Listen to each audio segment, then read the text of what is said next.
사사기는 이스라엘에게 새로이 주어진 약속의 땅에서 정착하며 그 땅에서 하나님 나라를 이루어 가기 위한 뜨거운 사투와 또 실패가 잘 나타난 역사서입니다. 사사기 6장, 7장, 8장은 그러한 하나님 나라를 세워가는 사사 기드온 때에 대한 이야기인 것이죠. 오늘 우리 하늘교회도 우리에게 주어진 새로운 30년의 하나님 나라를 세워가는 이 믿음의 여정 동안 도전해야 하고 넘어서야 하며, 더 나아가 미디안 연합군 같은 사단과의 영적인 전쟁을 치러야 할 때가 수없이 다가올 것입니다. 그러한 때에 어떻게 승리의 역사를 준비하며 달려갈 수 있을지 본문을 통해서 세 가지 교훈을 함께 살펴보길 소망합니다. 첫 번째로, 우리에게 다가오는 이 영적인 도전들 앞에서 우리 모두가 300용사가 되어야 한다 말씀합니다. 오늘 이스라엘의 구원을 위해 쓰임받은 300용사는 소수이지만 아주 강력했습니다. 그들이 선발된 기준은 첫 번째로 믿음의 용기였습니다. 3절입니다. 이제 너는 백성의 귀에 외쳐 이르기를 누구든지 두려워 떠는 자는 길르앗 산을 떠나 돌아가라 하라 하시니, 이에 돌아간 백성이 22,000이요 남은 자가 10,000명이었더라. 두려워 떠는 자는 길르앗 산을 떠나 돌아가라 하시니, 이에 돌아간 백성이 22,000이었고 남은 자가 10,000명이었다, 이렇게 말씀하고 있는 것이죠. 싸우기를 두려워하였다라는 것은 미디안 군대를 기드온의 손에 붙이셨다, 맡기셨다라는 이 하나님의 말씀을 온전히 믿지 못하였다라는 것이죠. 하나님의 군대에겐 하나님의 말씀을 믿는 믿음의 용기가 필요했습니다. 그리고 두 번째 기준을 보니까 물가에서 물을 마시는 자세였습니다. 무릎을 꿇고 마시는 자들을 세우신 것이 아니라 손으로 물을 움켜 입에 대고 핥는 자, 그러한 자 300명이 하나님 앞에 선발되었던 것입니다. 무릎을 꿇고 물을 마셨다라는 것은 이 적의 공격에 대해서 대항할 준비가 되어 있지 못하다라는 것이죠. 하나님은 성도들에게 이러한 경계심을 요청하고 계신 것입니다. 언제 어느 순간에 공격해 올지 모르는 영적인, 특별히 이 대적의 공격에 즉각적으로 방어할 수 있는 이런 영적인 경계심을 오늘 주의 군사들에게 요청하고 계신 것이죠. 다시 말해서 하나님께서 그분의 나라를 세워가시고 또 사용하시기 위해 세우신 이 용사는 32,000명 중 여호와 하나님에 대한 믿음이 없는 사람 22,000명을 제외하고 적의 공격에 대항할 준비가 되어 있지 않는 이 9,700명을 제하시고, 오직 믿음과 하나님 나라를 갈망하며 언제나 준비되어 있는 이 300명에게만 미디안의 135,000명을 격퇴할 수 있는 영광을 하나님께서 주셨다라는 것입니다. 하나님은 오늘 이렇듯 하나님 나라의 영광을 함께 누릴 하나님의 백성을 찾고 계심을 오늘 본문을 통해서 우리에게 말씀하고 계신 것이죠.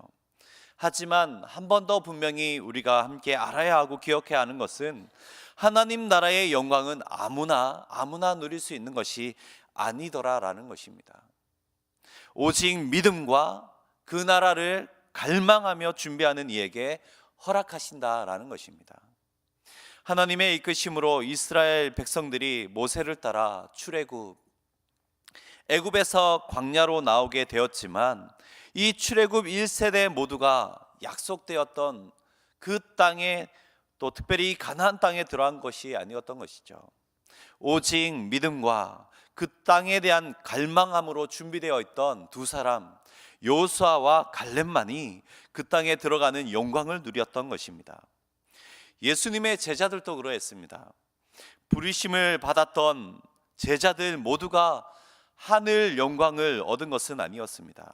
주는 그리스도시요 하나님의 아들이심을 믿는 이만, 그러한 자들만 하나님의 영광을 누릴 수 있었던 것입니다. 반대로 그렇지 못했던 가룟 유다는 예수님을 팔아 넘기면서 그 영광의 직분을 잃어버리게 되었던 것이죠.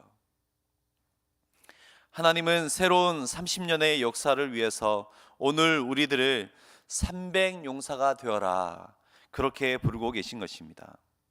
그 영광의 자리로 초대하고 계신 것이죠.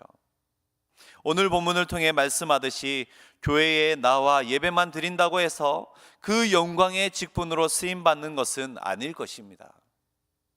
사단은 미디안 연합군 같이 거대하고 두려운 존재입니다. 언제든지 우리를 삼키려 하고 하나님 나라에 이르지 못하도록, 또 그 사명을 이루지 못하게 하려고 어떻게든 방해할 것이기 때문에 그렇습니다.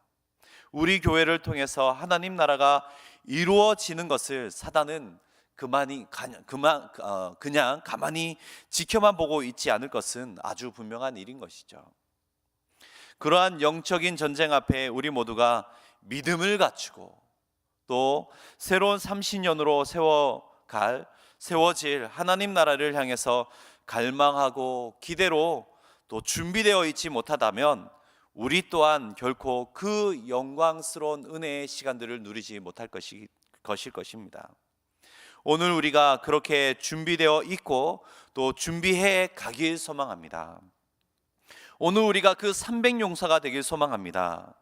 오직 그분을 믿고 하나님 나라를 향한 갈망과 준비가 되어 있는 그런 용사가 되어서 그 300용사로 영광되이 하나님 앞에 쓰임받는 여기 우리 한 사람 한 사람 우리 교회에 되어지길 소망합니다.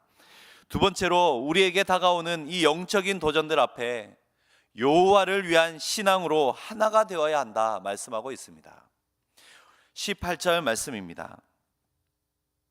나와 나를 따르는 자가 다 나팔을 불거든 너희도 모든 진영 주위에서 나팔을 불며 이르기를 여호와를 위하라, 기드온을 위하라 하라 하니라. 오늘 미디안과의 싸움에서 힘찬 구호가 등장합니다. 18절에 우리가 살폈듯이 여호와를 위하라, 기드온을 위하라. 이스라엘 300용사들은 나팔을 불며 이 구호를 외치며 승리의 길을 달려갔던 것이죠. 여호와를 위하라, 기드온을 위하라. 너무나도 강력한 목적 의식이 함의되어 있었습니다.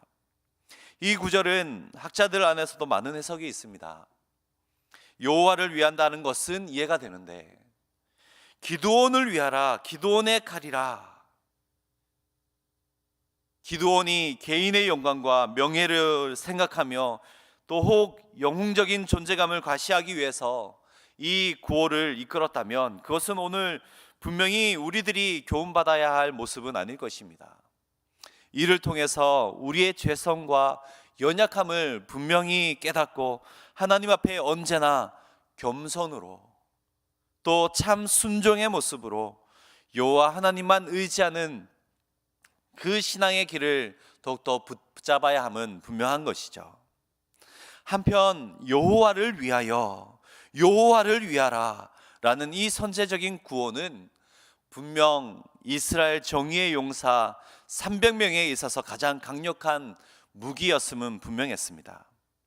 그들이 해변에 수다한 모래 같은 적군을 두려워하지 않고 그 두려움을 이기고 13만 5천 명의 이 미디안 연합군과 싸워서 승리하게 된 것은 이 고백과 같이 여호와를 위하는 신앙이 있었기 때문에 그런 것이죠.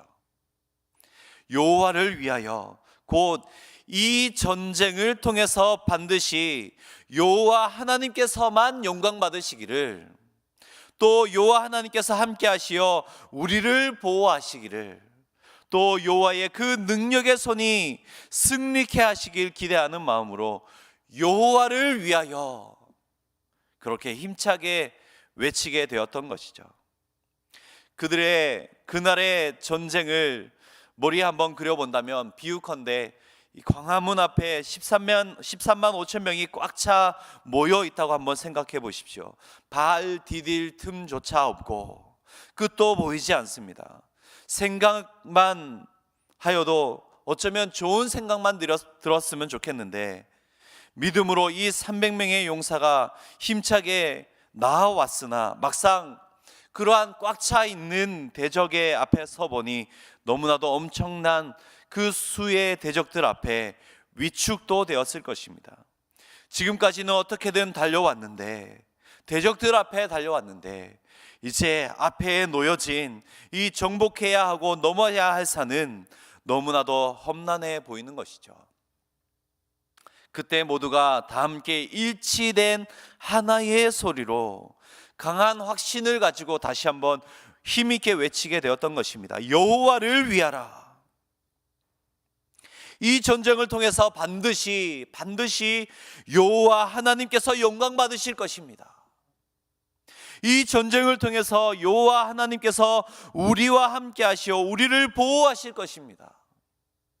또 여호와의 그 능력의 손이 오늘 승리를 우리에게 주실 것입니다. 그렇게 가득 기대하는 마음으로, 확신에 찬 마음으로 여호와를 위하라, 그렇게 힘차게 외치게 되었던 것이죠. 너무나도 큰 용기가 밀려오지 않았겠습니까? 오늘 기드온과 300명의 용사들은 그들 앞에 다가오는 영적인 그 도전들 앞에서 여호와를 위한 신앙으로 하나가 되어 전쟁에서 결국 승리하였습니다. 오늘 우리들도 여호와를 위하여 힘차게 외쳤던 저 이스라엘의 정의의 300용사들처럼 여호와를 위하여 힘차게 외치면서 여호와 하나님께서 오늘 우리의 모든 믿음의 고백들, 믿음의 움직임들을 통하여서도 하나님 영광 받으시기를, 또 여호와께서 함께 하시어 우리 교회를, 오늘 우리를, 우리 가정을 지키시고 보호하시기를, 또 승리케 하시기를 가득 기대하는 마음으로 주님 주신 영적인 사명을 향해 하나 되어서 한 신앙으로 함께 달려가는 승리의 용사들 되길 소망합니다. 마지막으로 우리에게 다가오는 영적인 도전들 앞에서 우리 모두는 예수님을 따라가는, 하나님을 따라가는 신앙을 소유해야 한다 말씀합니다. 새로운 30년의 승리를 위한 가장 좋은 방법은, 또 가장 완벽한 방법은 명령에 따라, 특별히 하나님의 명령, 예수님의 명령에 따라 다만 순종하는 것일 것입니다. 17절 말씀입니다. 그들에게 이르되 너희는 나만 보고 내가 하는 대로 하되 내가 그 진영 근처에 이르러서 내가 하는 대로 너희도 그리하여. 이스라엘 300용사는 이스라엘의 생과 사가 달린 이 전쟁에서 기드온이 명령하는 그대로 따라함으로 전쟁에서 이길 수 있었습니다. 전쟁에서 전략은 아주 중요하다고 할 수 있는 것이죠. 군 지휘관의 명령에 복종한다는 것은 전쟁에 있어서 어쩌면 절대적이라 할 수 있는 것입니다. 하지만 복종에 꺼려질 때가 있는 것입니다. 전략이 도저히 상식적이지 않을 때, 싸움과 전쟁의 무기이기는커녕 도저히 전쟁의 도구라고 생각할 수 없는 것들로 전쟁에 나가야 할 때, 지휘관 명령 앞에 우리는 복종을 꺼리게 되는 것입니다. 오늘 본문에 기드온의 전략이 바로 그러했습니다. 나팔과 항아리, 횃불, 이것이 전쟁의 무기였습니다. 그리고 지휘관 기드온이 이러한 도구들을 가지고 그가 하는 대로 그들도 그리해야 했던 것입니다. 그런데 더 놀라운 것은 이러한 기드온의 명령에 이 300명의 용사가 하나같이 일제히 이 일에 복종하고 순종하였다라는 것이죠. 도저히 상식적이지 않는 이 전쟁에 모두가 하나 되었고 또 복종하였다라는 것입니다. 결국 승리하였다 보고 있습니다. 오늘 우리에게 주는 마지막 교훈은 바로 여기에 있습니다. 우리의 대장 되신 예수 그리스도를 따라가는 이 믿음의 여정 가운데서도 이러한 전략적인 명령에, 도저히 이해 안 되는 전략적인 명령에 순종해야 할 때가 있더라라는 것입니다. 때론 예수님, 하나님의 방법도 상식적이지 않을 때가 있다라는 것이죠. 너무나도 어리석고 또 어쩌면 회사를 경영하는 시각으로 봐도 세상의 이치를 봐도 수많은 기획서를 보고 보았으나 이건 도저히 말이 돼야지 순종하는 것이죠. 이건 절대로 안 되는 거야, 반드시 실패하는 것이고 망하는 것이다 라고 보일 때가 있더라라는 것입니다. 또 그러한 순간이 어쩌면 다가올 수도 있더라라는 것이죠. 오늘 하나님께서 이스라엘을 위해 준비하신 이 전략은 군사적인 상식으로 보기에는 매우 비상식적이고 어쩌면 어리석기 짝이 없는 전략이었습니다. 나가서 어쩌면 죽으라 라는 얘기처럼 들리는 것이죠. 인원도 어쩌면 300명밖에 안 되는 그런 군사적인 전략이었습니다. 그들에게 주어진 것이라고는 나팔, 횃불, 빙 항아리, 너무나도 생각만 해보아도 어리석게 보이고 비상식적으로 보입니다. 오늘 우리에게도 이러한 때가 주어진다면 그때에도 그래도 예수님을 따라가야 하는가? 그분의 방법을 따라가야 하는가? 말씀을 따라가야 하는가? 순종해야 하는가? 그 답은 무엇입니까? 그렇다라는 것입니다. 예스, 그렇다라는 것이죠. 우리가 잘 아는 것처럼 하나님의 승리의 방법은 결코 인간적인 힘과 능력에 달려있지 않더라라는 것입니다. 우리의 이성과 판단에 있지 않다라는 것이죠. 욥기 12장에서는 지혜와 권능이, 능력과 지혜가 오직 하나님께 있다 말씀합니다. 다윗도 너는 칼과 단창으로 내게 나오지만 나는 우리 만군의 여호와의 힘으로 그분의 능력으로 나아간다 말씀하였습니다. 예수님도 내가 곧 길이요 진리요 생명이니 하나님을 믿으니 나를 믿으라, 나를 따르라 이렇게 말씀하셨습니다. 그리하면 어떤 확신으로 어떤 결과가 있게 되는지 오늘 본문에도 분명히 나타나 있는 것이죠. 대적에게 보이신 두려움의 꿈으로 승리의 확신과 사인을 주시고 일어날 힘을 주셨습니다.